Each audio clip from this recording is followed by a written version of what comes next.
Antes de empezar con la reflexión de hoy, os voy a poner un pequeño vídeo de la asociación con la que fui.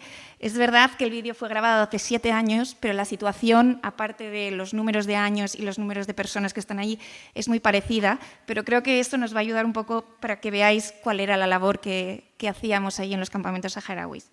Así que ponemos primero y luego continúo yo.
Bueno, hoy me gustaría esta mañana llevaros de viaje conmigo. A que si os imaginéis un mar infinito de arena dorada, el sol abrasador y el viento seco golpeando el rostro.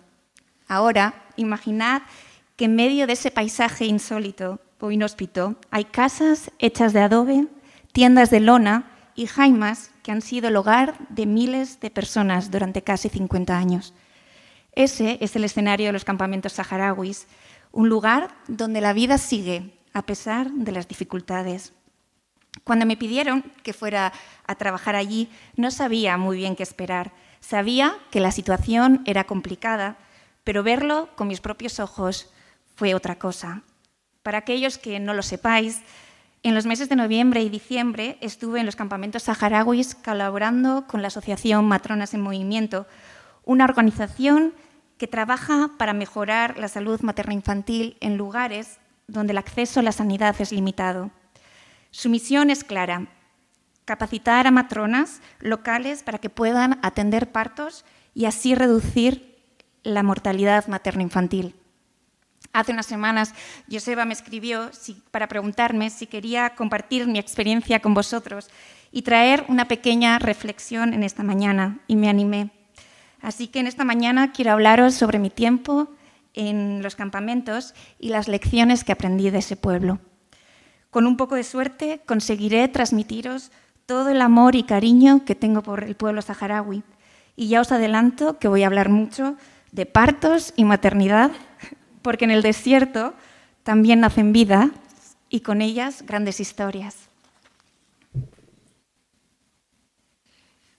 Primero de todo, me gustaría poneros un poquito en situación para que entendáis por qué está allí el pueblo saharaui. Quizás muchos no conocéis la historia del pueblo saharaui, especialmente aquellos que sois de mi generación o más jóvenes. Para muchos, el término Marcha Verde puede sonar más a una manifestación contra el cambio climático que un evento clave en la historia del Sáhara Occidental. Los saharauis son un pueblo nómada que durante siglos habitaron libremente el Sáhara Occidental, una región rica en recursos naturales, especialmente fosfatos, y con una costa estratégica en el Atlántico.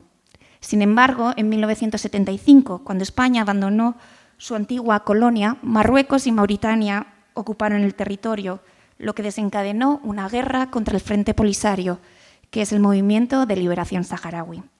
Miles de personas se vieron obligadas a huir para salvar sus vidas, atravesando el desierto hasta llegar a Argelia, donde el gobierno argelino les cedió un área inhóspita cerca de Tinduf.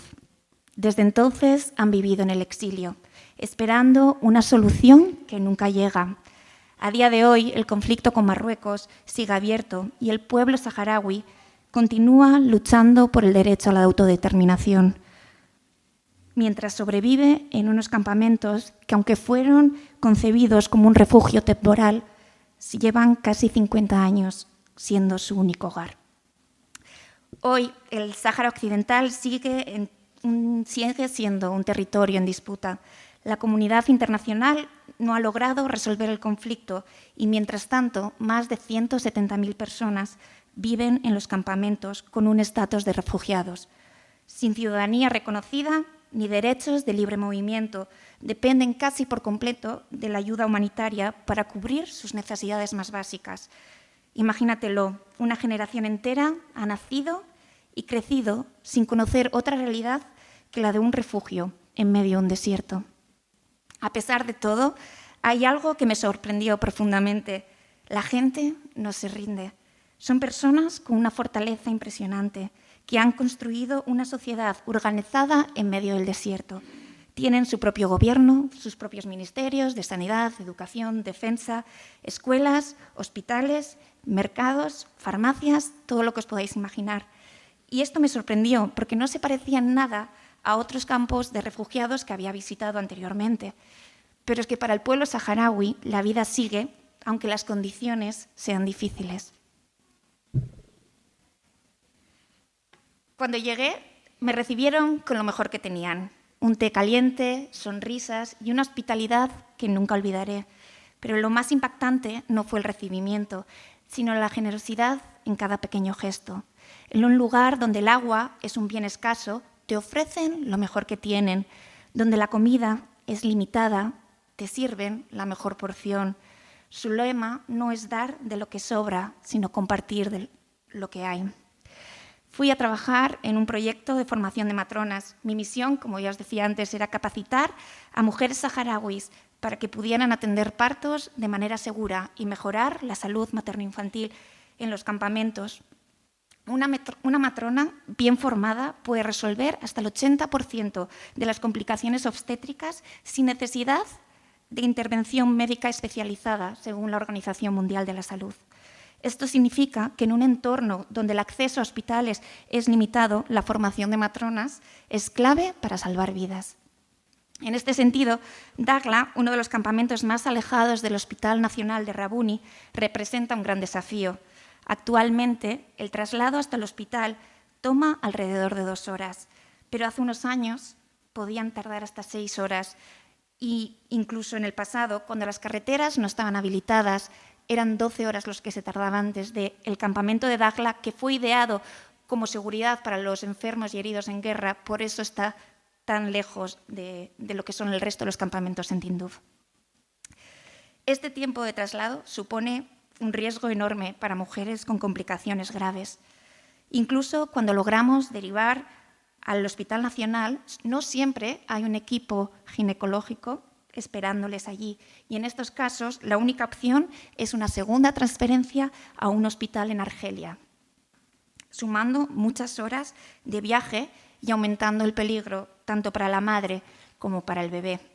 Por eso, Matronas de Movimiento ha puesto especial énfasis en fortalecer la formación y los recursos de Dakhla, incluyendo, si alguna vez seguís por Instagram, como recientemente tuvimos una campaña para adquirir una cuna térmica para poder facilitar el traslado de los recién nacidos, porque hasta el día de hoy el traslado se hace en una furgoneta que le llaman ambulancia porque tienen un colchón sucio tirado atrás y el bebé va en brazos de la madre si puede o del padre o de algún familiar.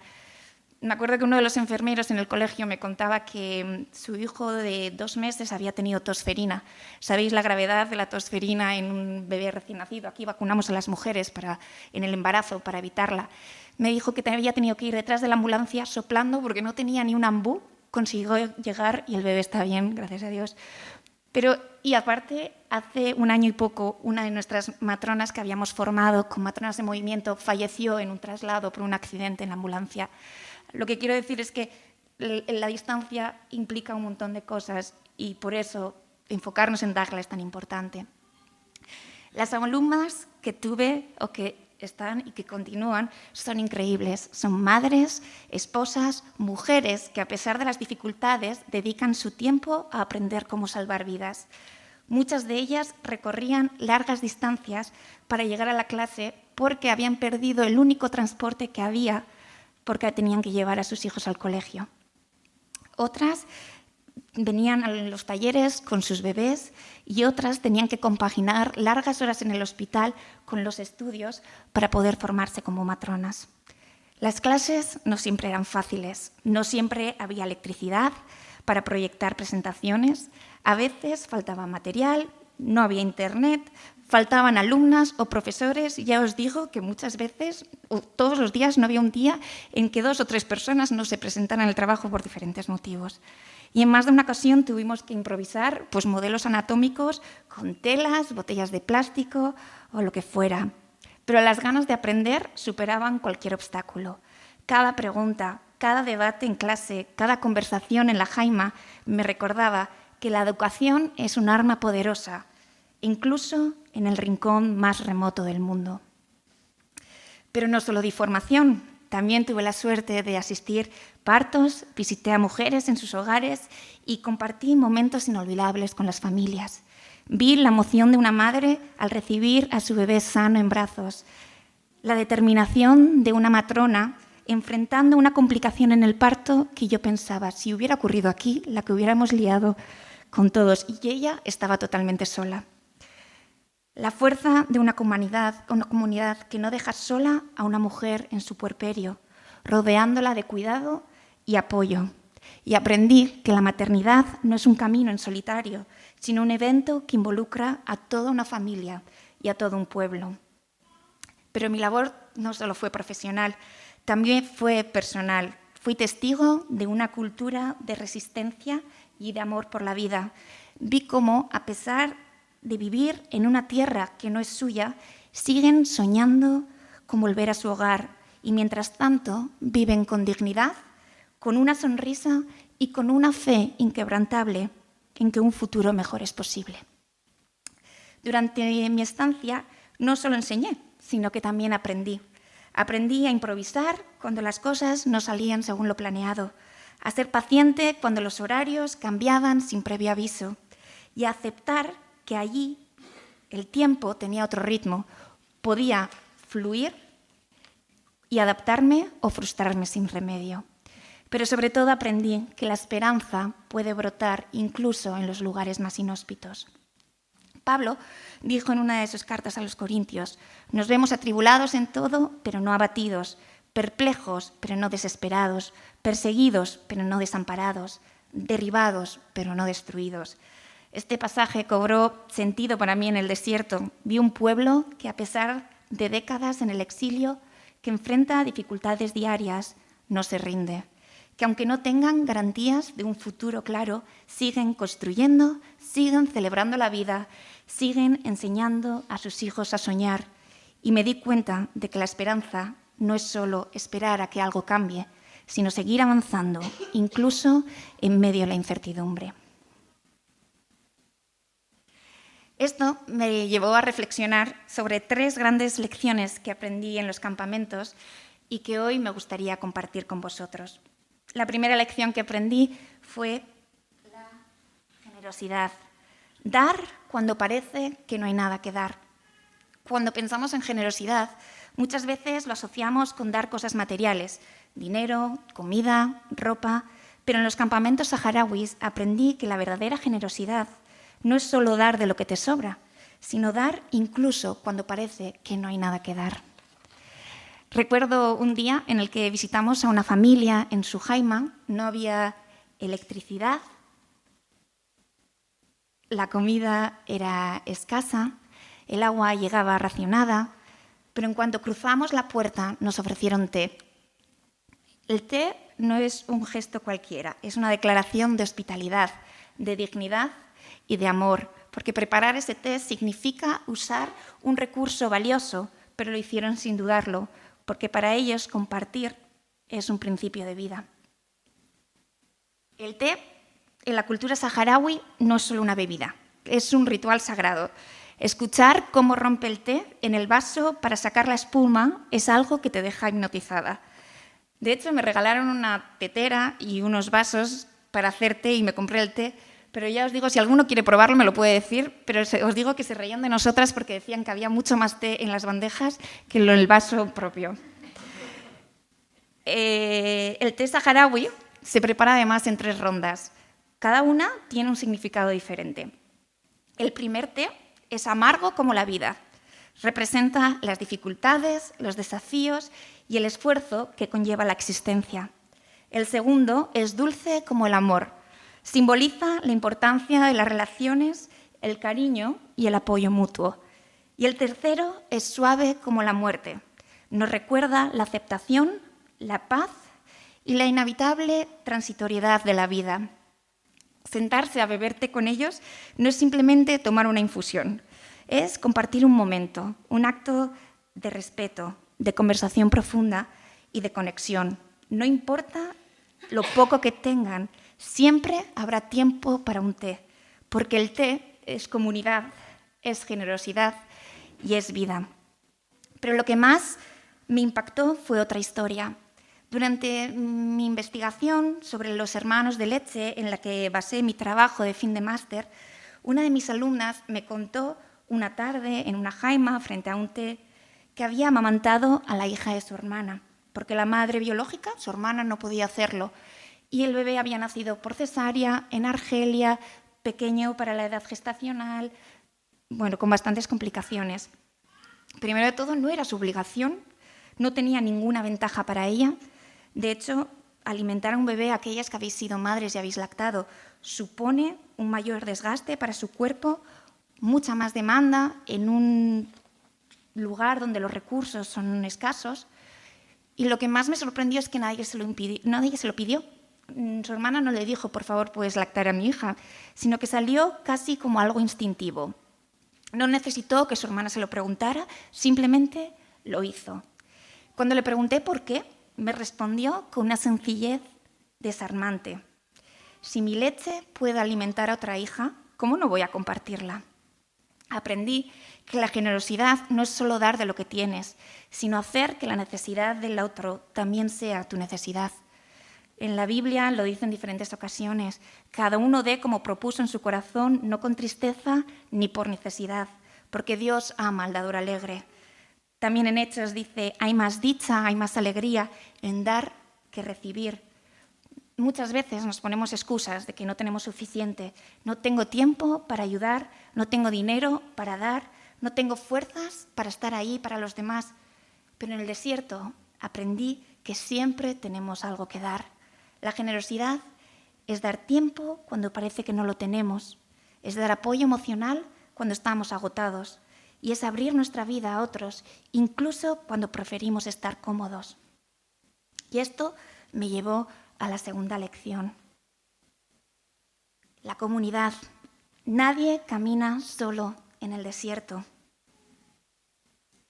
La vida en el desierto no es fácil, pero hay algo que hace que el peso sea más llevadero, y esa es la comunidad. En los campamentos saharaui, la vida no se vive en solitario. Cada alegría y cada dificultad son compartidas, porque sobrevivir en el desierto no es un esfuerzo individual, sino un compromiso colectivo. Recuerdo una de las primeras visitas.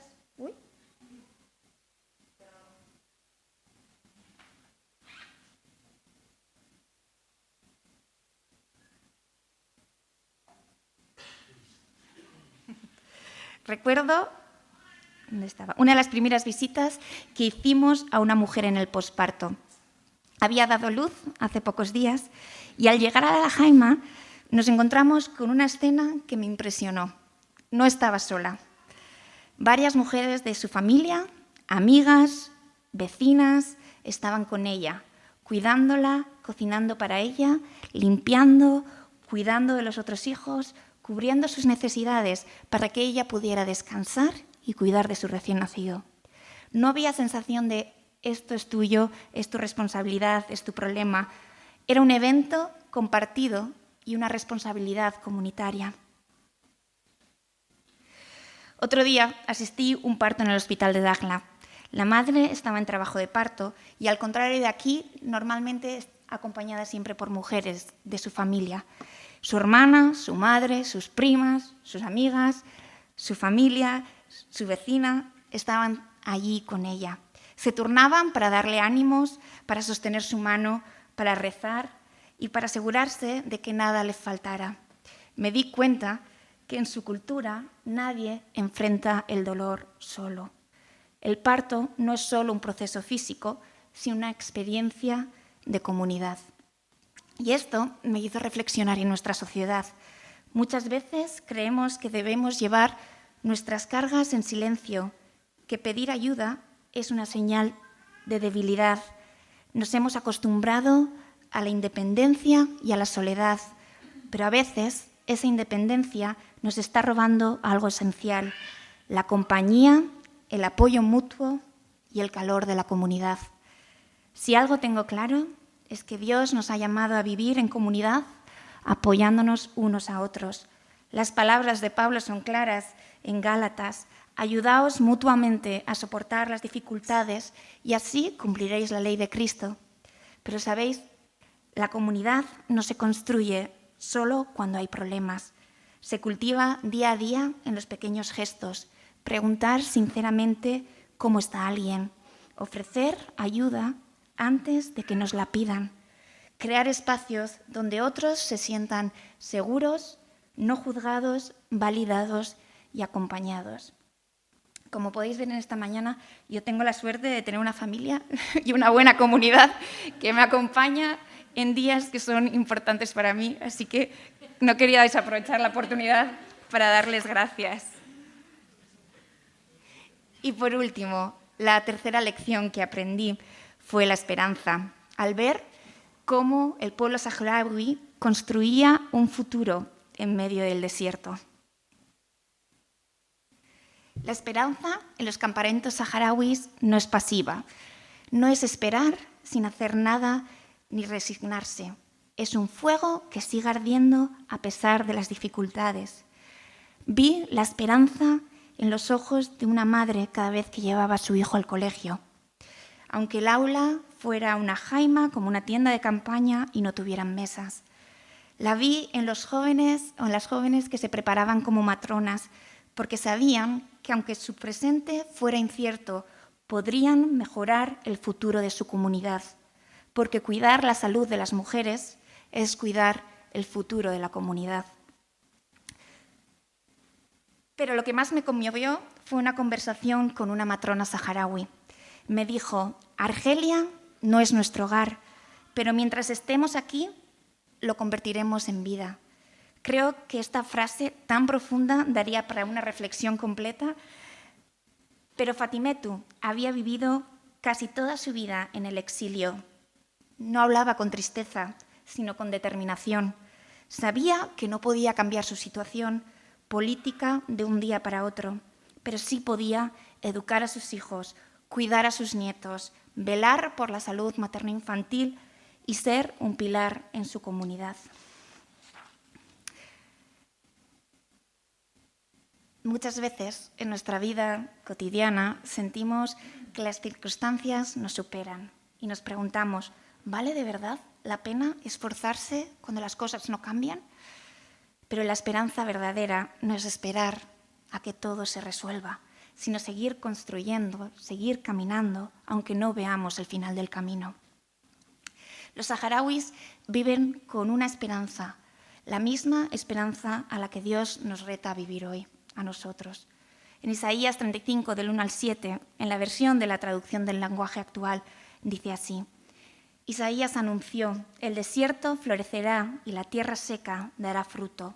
Todo el mundo se alegrará porque Dios le dará al desierto la belleza del monte del Líbano, la fertilidad del monte Carmelo y la hermosura del valle de Sarón. Fortalezcan a los débiles, den fuerza a los cansados y digan a los tímidos: anímense, no tengan miedo, Dios vendrá a salvaros y a castigar a sus enemigos. Entonces se abrirán los ojos de los ciegos y se destaparán los oídos de los sordos. Los que no pueden andar saltarán como venados y los que no pueden hablar gritarán de alegría. El desierto me enseñó que la generosidad no depende de lo que tienes, sino de lo que hay en tu corazón. Que la comunidad no es solo una opción, sino una necesidad para sobrevivir. Y que la esperanza no es un sentimiento pasivo, sino una construcción diaria. Así que, como sabéis, hoy es domingo de reflexión y normalmente siempre nos tomamos un tiempo para reflexionar en grupos. Sé que mi presentación se ha alargado un poco, pero no me gustaría finalizar, aunque luego no hagamos una exposición, sin tomar un tiempo y traer unos minutos a tierra esto de lo que hemos hablado hoy. Dejaré proyectada, no se ve mucho la imagen, está como quemada, pero bueno, si no las leo. Unas preguntas para reflexionar. ¿Cómo podemos ser una comunidad más generosa? ¿En qué aspectos podemos compartir más, apoyar más y cuidar mejor a los demás? ¿Qué podemos hacer juntos para fortalecer nuestra comunidad? ¿Cómo podemos construir relaciones más profundas y un espacio donde nadie se sienta solo? Y por último, ¿cómo podemos transmitir esperanza a nuestro entorno? ¿Qué acciones concretas podemos llevar a cabo para ser luz en la vida de otros? Así que conocéis la dinámica, nos pondremos en grupos, trabajaremos un poco durante 10-15 minutos estas preguntas para poder traer un poco a tierra lo que hemos hablado hoy y luego lo daremos por terminado.